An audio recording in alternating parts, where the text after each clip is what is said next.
A father passing on his old baseball glove to his son. A mother taking a precious piece of jewelry that they have and giving it to their daughter. Brother-in-laws giving their passwords to streaming services to their other brother-in-laws. These are rites of passage, you'd almost say in our Nepo society. passwords. And Nepo Netflix. that's a Nepo password. Hey. These are rites of passage that we've come to know. And of course, a little while ago, Netflix decides like, hey, we're losing a lot of money on this.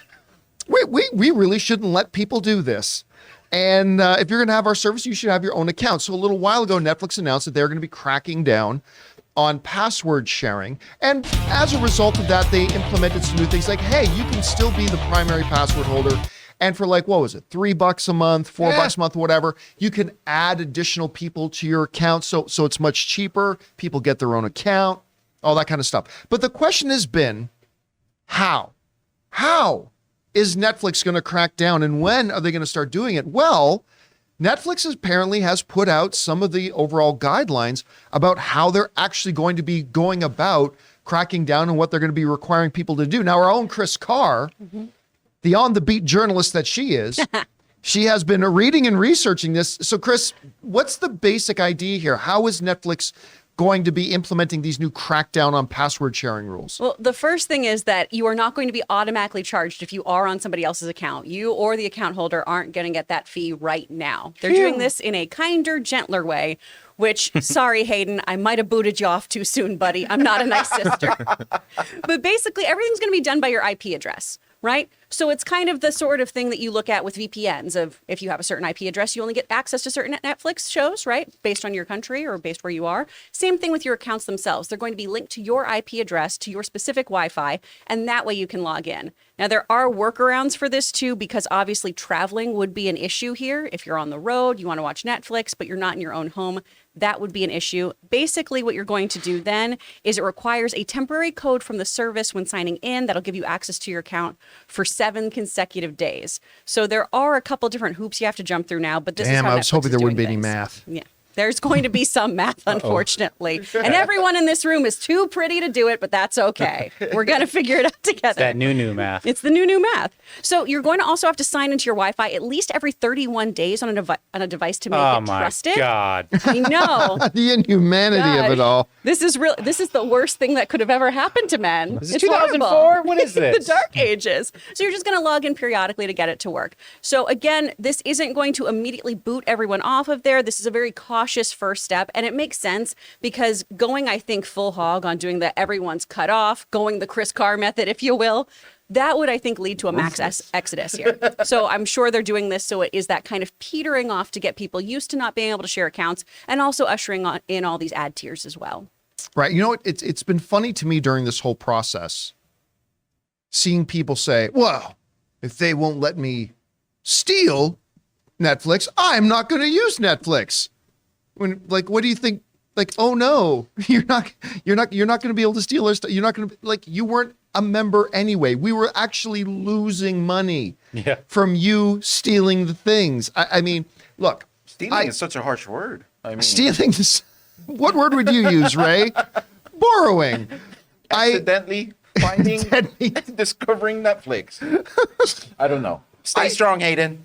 I stay strong. I love that you all think that he is watching the show. I try. I'm like, buddy, Us tune brothers. into what I do.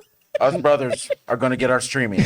Yeah. One way or the other. But I mean, look, Netflix, the sense of entitlement that people have. It's like, what? You're not going to give me a way of getting something for free?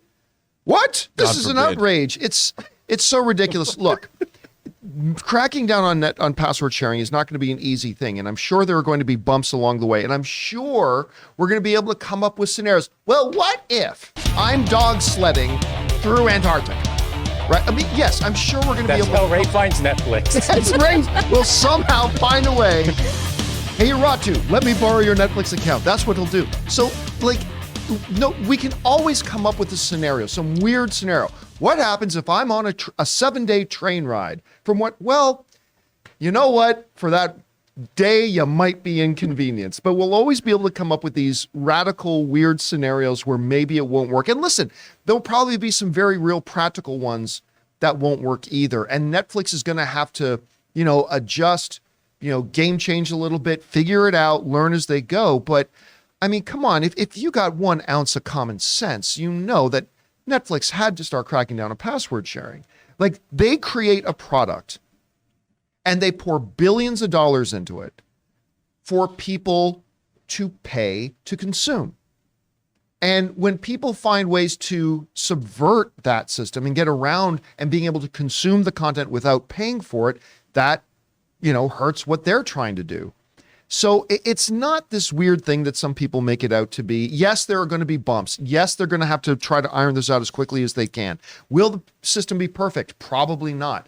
But I mean, it's not unreasonable what they're doing. And I didn't hear anything, Chris, that you were saying that sounded way out there unreasonable. And it's what Apple's already been doing. So if somebody tries to use my Apple TV password, I get prompted on my phone to input a password. And that person then has to message me and say, hey, Chris, did you get a little notification that someone's trying to watch Ted Lasso in Glendale? And it's always while I'm on this show. I'm like, I sure did, so I guess you're screwed. So other people are doing this too, and I haven't seen anyone riot about that with Apple TV. It's very, very reasonable. And in fact, with Apple TV's method, making it an inconvenience for me is really, really helpful in me not sharing my password. Oh, I'm going to have to put in a code for somebody every time one of my friends decides they want to use this at the most inopportune time for myself. Well, then they can get their own account for $5. Screw them. You want to know why? You raise a great point. You want to know why people don't write over the fact that Apple's doing it, and because of this.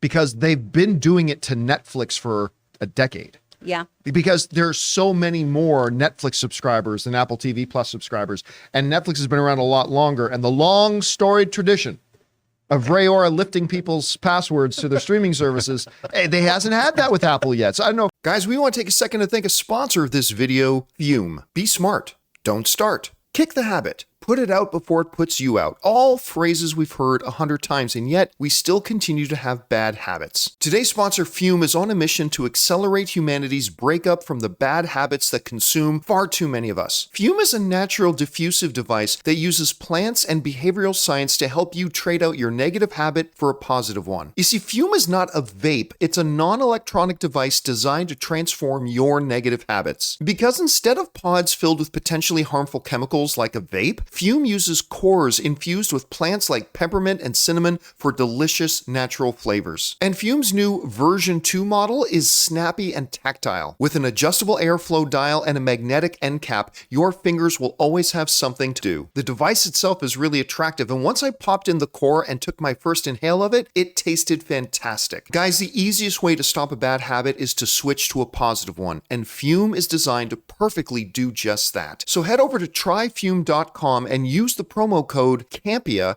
to save 10% off when you get the Journey Pack today. The Journey Pack comes with 3 unique flavors and the new version 2 Fume to help kickstart your positive habits. That's tryfume, tryfum.com, and use the code Campea to save an additional 10% off your order today.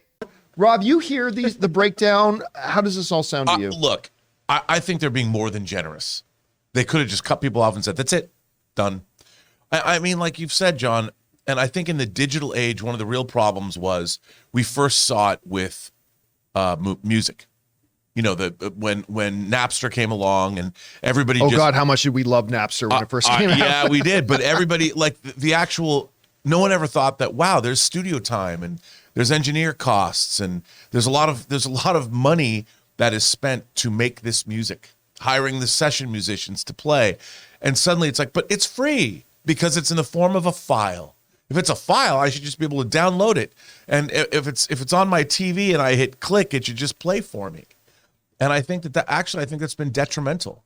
And I think it's good that we're in a period of re-education, that there is value to movies. And there's, piracy has made making independent movies very, very difficult. No one thinks about that because you can't get them financed, because how can you pay the money back? Because of because of piracy, because of the high seas. And I think that something like Netflix, it's a small price to pay. How many times have we said, how much is Netflix worth? I mean, 2 drinks with liquor at a bar is what you pay for Netflix a month. And there's thousands of things to watch on Netflix. Well, to your Napster comparison, right? Like I remember at that time, a lot of people who were using Napster, and some of you who are watching this might be too young to remember this, but when Napster was coming out, a lot of people like me and a lot of others were saying, well, listen, music industry, because at the time there was no easy, convenient, reasonable way to get music digitally. Right. Napster was the way to get it, and that was pirating it. But hey, so what a lot of people would say is like, listen, music industry, if you will give us a convenient, reasonable, easy to access way to legitimately buy your product, we will do that. Then along came iTunes. And iTunes implemented, I remember this, that would changed everything. It was actually the thing that started the down. It wasn't the lawsuits. It was iTunes that started the downfall of Napster. Yes. Because iTunes came out and said, okay, 99 cents a song. And all of a sudden people are like, yes, that is reasonable. We will do that. And all of a sudden a lot of people, not everybody, but a lot of people who were using Napster started using iTunes and paying 99 cents for the songs they wanted. Now, take that iTunes example and juxtapose it against what Netflix is doing today. You are paying 99 cents, $1 for a 3-minute piece of entertainment. 3 minutes.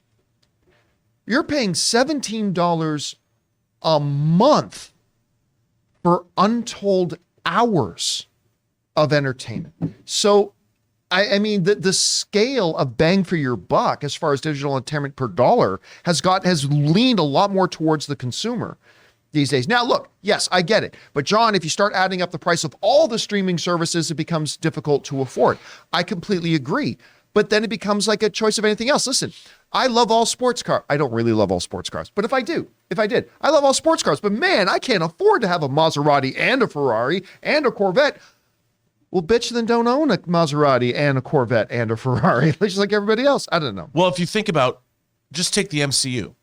Think about how much collectively, just look it up. There's 30 movies right now. If you want to add Quantumania, there's 31. Just look at the production budgets of all 31 of those movies and add those production budgets up. Collectively, how many billions of dollars did it take to make the MCU? How much is that worth to you a month?